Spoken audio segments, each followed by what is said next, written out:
È finita in tragedia, quella nata in origine come una normale gita tra amici. Sono le 9:30 quando la centrale del SUEM 118 viene allertata da alcuni ciclisti che hanno visto precipitare un loro compagno dalla strada silvopastorale che collega la frazione di Piniea, Vigo di Cadore, con la cima del Monte Tudaio.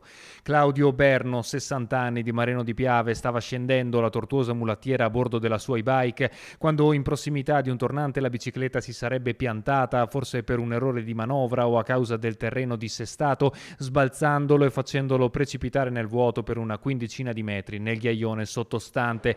Impossibilitati a raggiungerlo, i compagni hanno subito dato l'allarme vedendo che l'uomo giaceva immobile e non rispondeva ai loro richiami.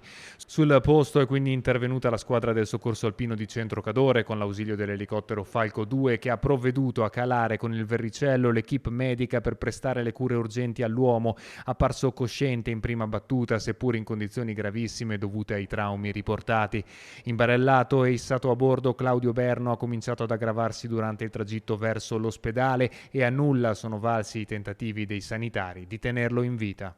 Diciamo che una caduta di questo tipo crea dei danni interni al di là della conformazione del terreno, quindi si innescano delle energie molto importanti, per quello che bisogna fare la massima attenzione, avere la massima attenzione nei tratti più pericolosi.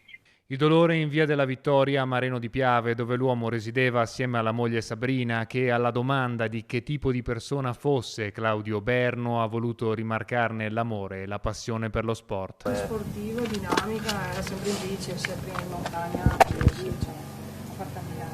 Una passione testimoniata anche dalle parole di un vicino di casa. Passione, tennis, così, certamente mi lascia sgomento sta notizia. Berno, che di lavoro era agente di commercio per un'azienda del settore chimico con sede a Milano, è l'ennesima vittima della montagna, luogo che può dare al pari di quanto può togliere e che deve essere sempre affrontato con la massima cautela e preparazione. Il monito dei soccorritori che ricordano l'importanza della prudenza anche a fronte della crescente popolarità del ciclismo nel territorio delle Dolomiti. Bisogna avere la massima attenzione nella fase di discesa, perché si raggiungono velocità anche importanti e il punto è sconnesso, quindi bisogna avere un'ottima preparazione sia fisica che mentale nell'eseguire le manovre. Chiediamo di fare attenzione e laddove nei tratti più ripidi magari scendere e accompagnare la bicicletta onde evitare cadute che potrebbero purtroppo trasformarsi in casi veramente, veramente gravi o addirittura mortali.